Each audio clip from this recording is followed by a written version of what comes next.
Hello and welcome to our program Where God Weeps. Vietnam has 8 million Catholics out of a total population of 82 million, making it actually the second largest Catholic population in Asia after that of the Philippines. Catholics in Vietnam, one of the few remaining countries governed by the Communist Party, suffer and continue to suffer persecution and repression. To tell us more about the situation of Catholics in Vietnam, it's my privilege to welcome today Father Joseph Thang, Vice Director for the Vietnamese section of Radio Vatican. Father Thang, thank you for being with us here today. You're welcome. Father, can you tell us two words, how did Catholicism arrive to Vietnam? During the 16th century, missionaries began to travel with European merchants to Asia and to Orient. And since that time, so they began also to evangelize many counties as India with San Francis Xavier in 1541, and with Matteo Ricci in China. But according to our historical documents, so we do know that in the year 1533, a certain missionary named Inihu came and preached the gospel in Vietnam. So since that time, the gospel spread out, and then later Dominican missionaries, mainly Portuguese, French, and in English, so they come to preach the gospel in our country. What is the religious landscape? How do Catholics find themselves within the religious landscape in Vietnam? We just remain a minority because the biggest community, religious community, mainly animists and Buddhists. And then in the side we have also Protestants and other small religions. But now the Catholic Church has 25 dioceses and 37 bishops, and more than 1,500 priests, and more than 13,000 religious, and near or less more than 2,000 seminarians. Father, a young man who wishes to become a priest in Vietnam, what hurdles does he have to overcome in order to become a priest? It's firstly because the number of the seminarians accepted is very limited by the government. In the last year, the government permitted the church to recruit new seminarians every 2 years. But this year, they permitted to recruit it every year. This is the first difficulty, so the number is very strict.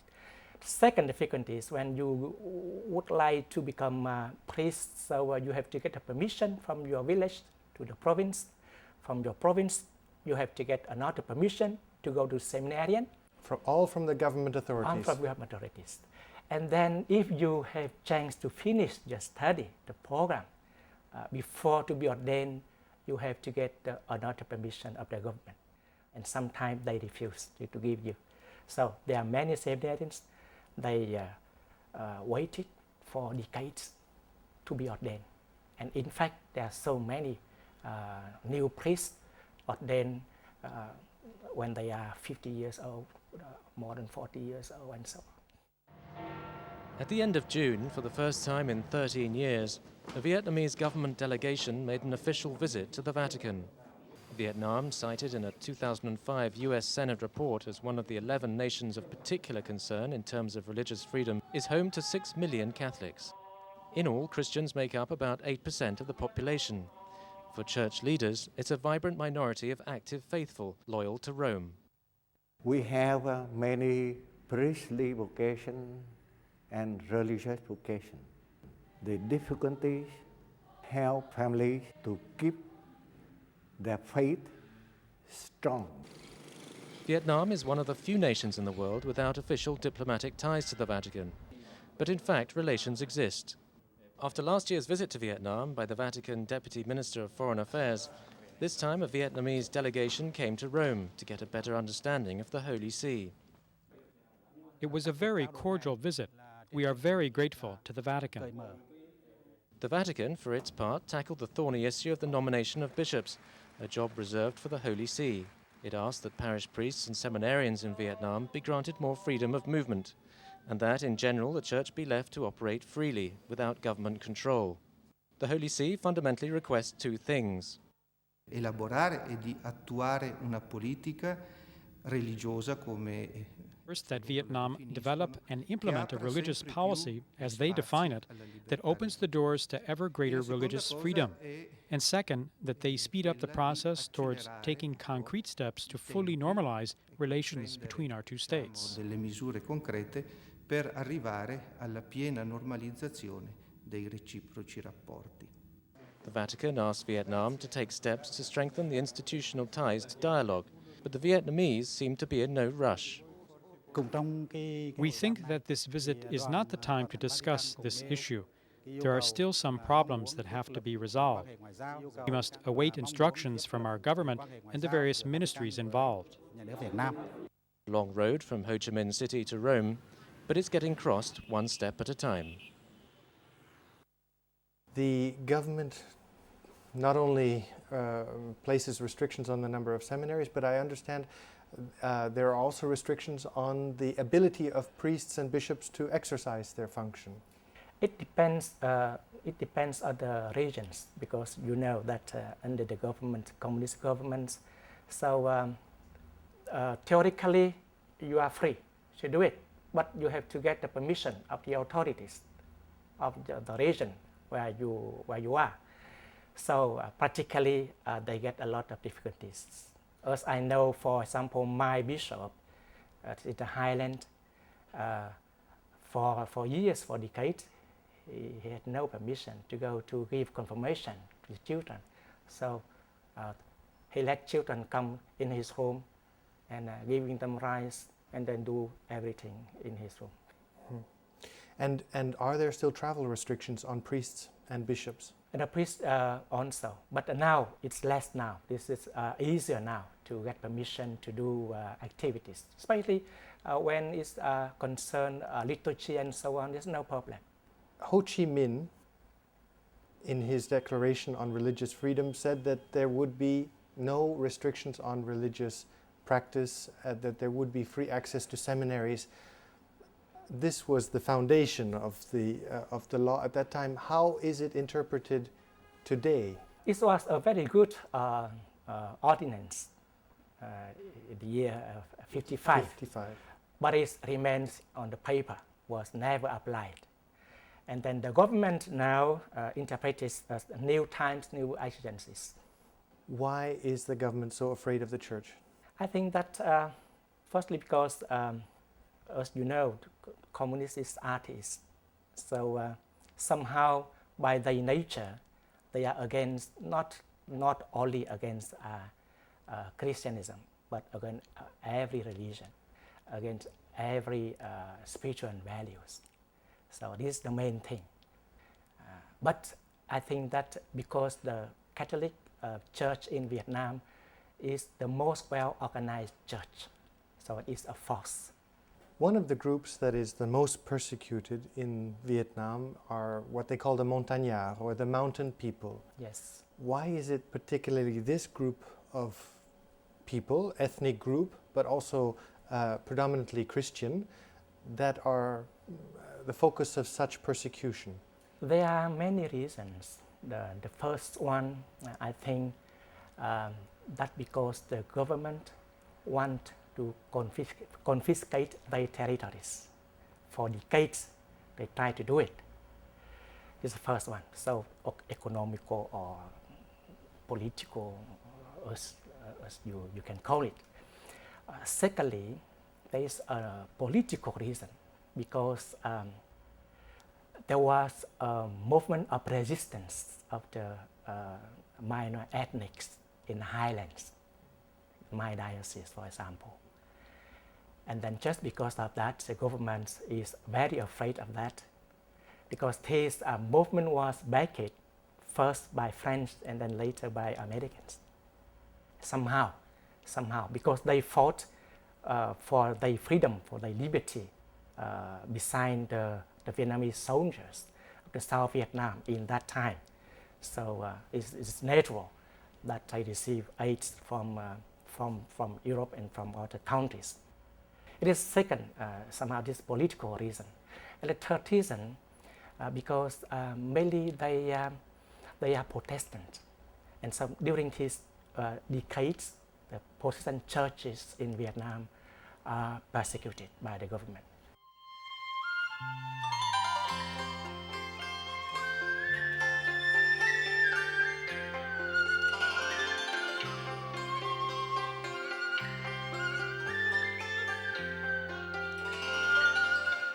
Religious are not only working with the forgotten in the cities, but also in the rural areas.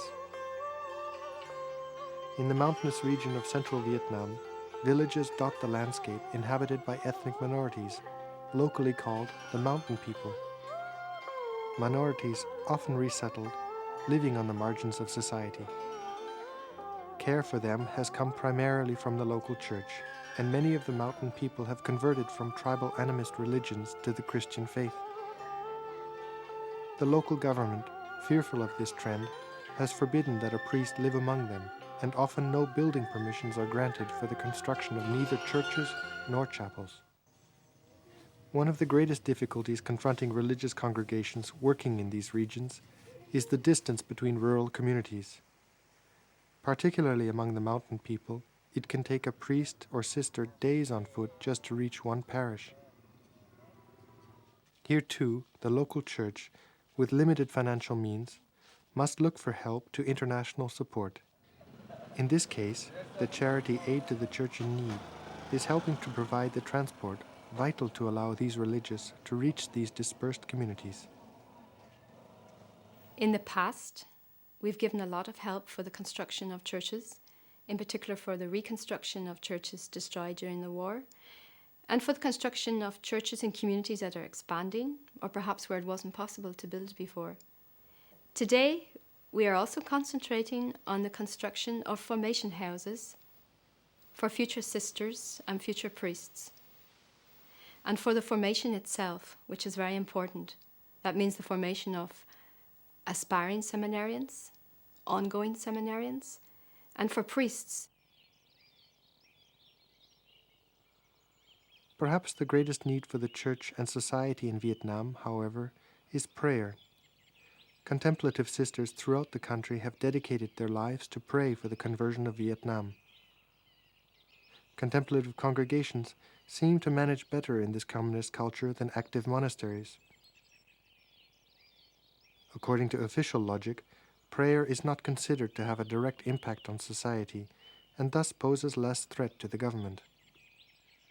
The Carmelite sisters in the city of Nha Trang, although a contemplative monastery, work as well to alleviate the pastoral concerns of the church.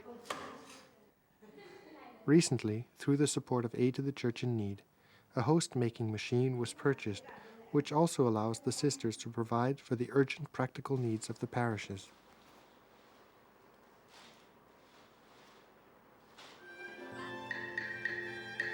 Despite the ongoing persecution, the number and enthusiasm of Vietnamese Catholics continues to grow.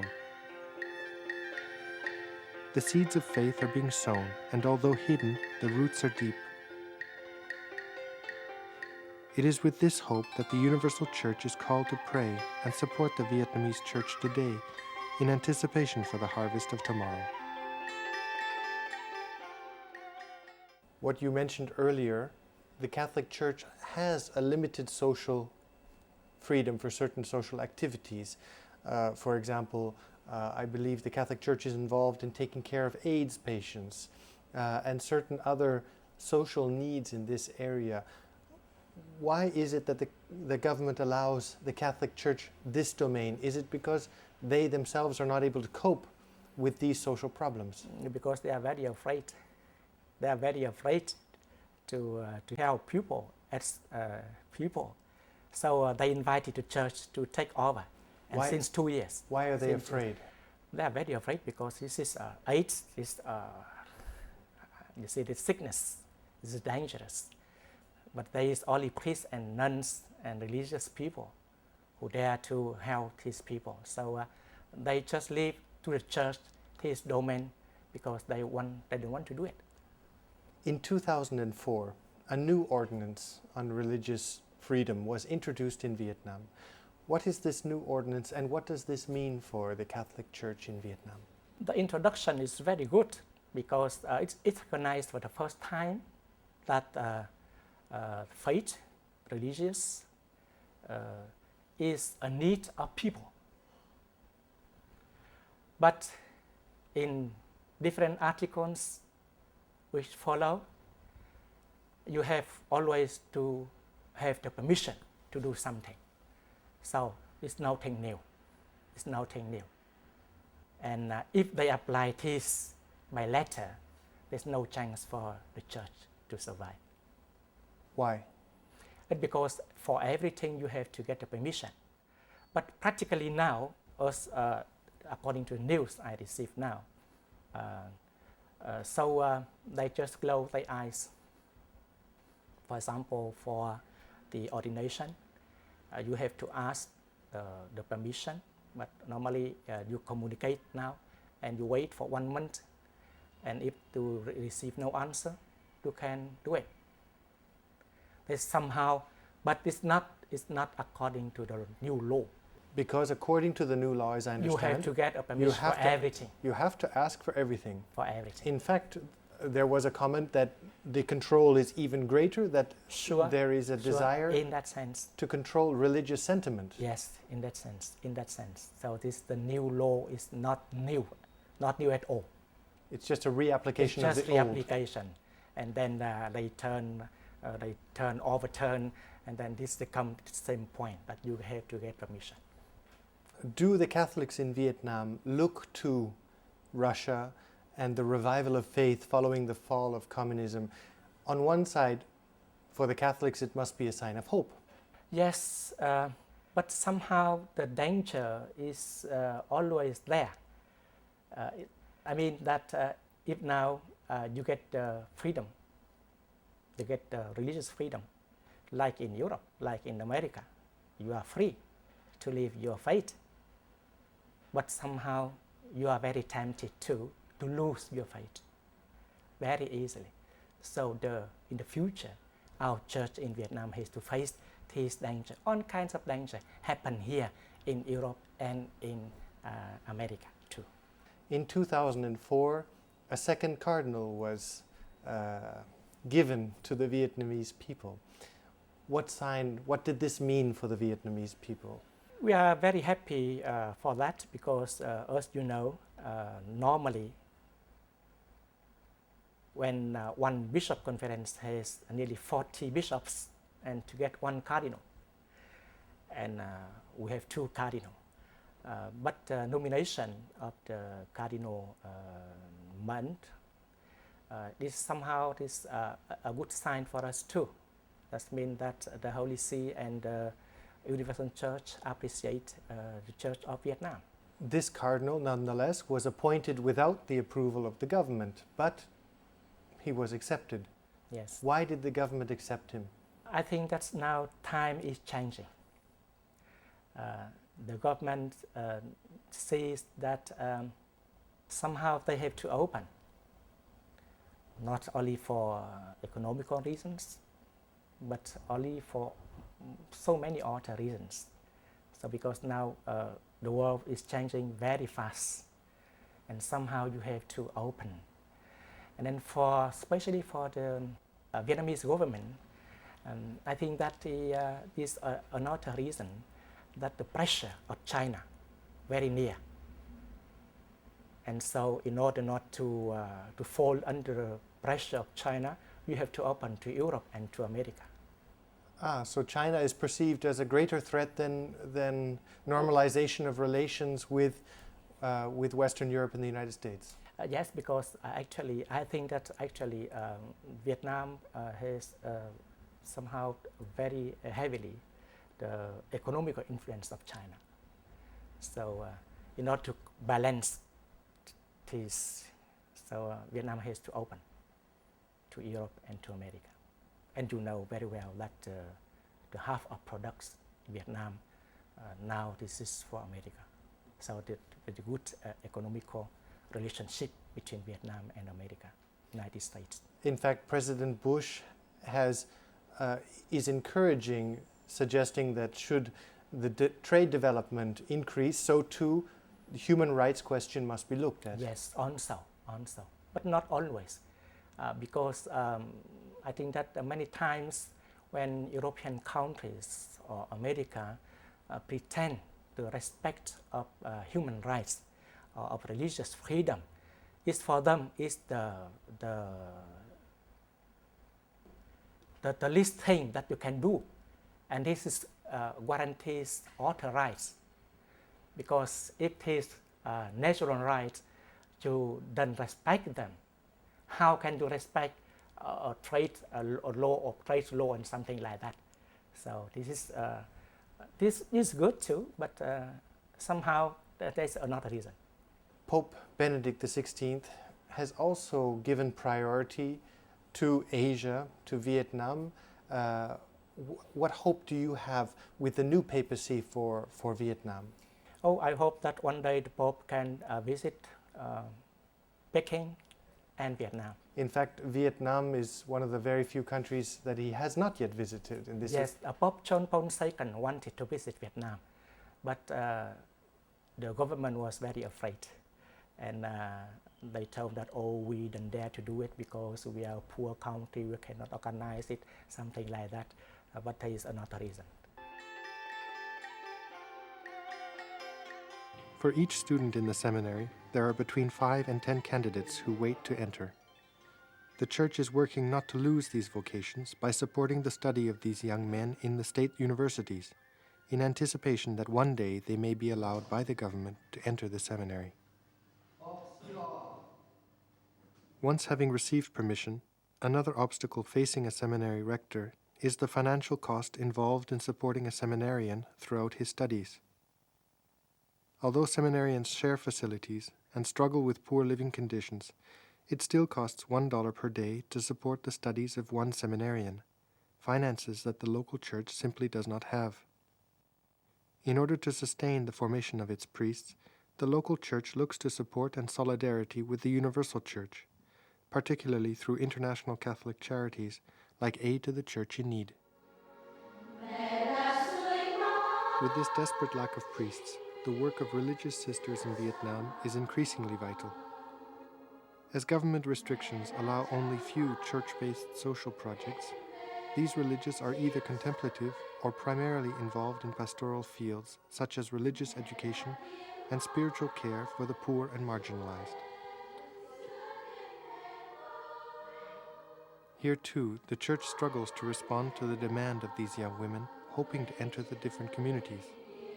Often there are so many that the exact number of candidates is kept secret, so as not to cause difficulties for the congregation. The sisters live in very cramped conditions. Also the young girls who are going on for the sisterhood. Sometimes you have 20 or 30 young novices living together in a dormitory. At this stage in their formation, normally, they should have much more room and more privacy and the quiet they need for their studies. And often in Vietnam, this is not possible.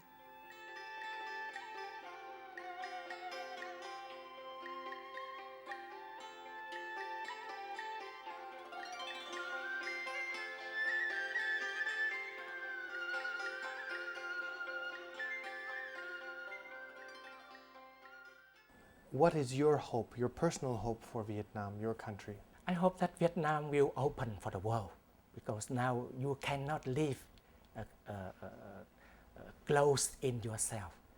Open not for the commerce, for trading, but open for culture values, open for spiritual values, for the relationship with other countries, or this kind of friendship, this kind of brothership with all other countries. And it should be the good, real good future for Vietnam, because now you know that nobody can live alone. We are interdependent each other.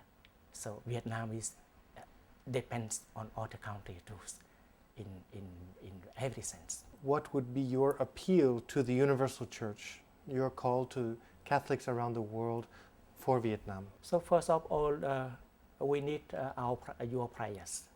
Your prayers. Pray for us, and that in such a way that religions have freedom for their belief, and then in such a way that we are aware of all kind of dangers that you are facing now in Europe and even in America, because its opening has also in itself many dangers too.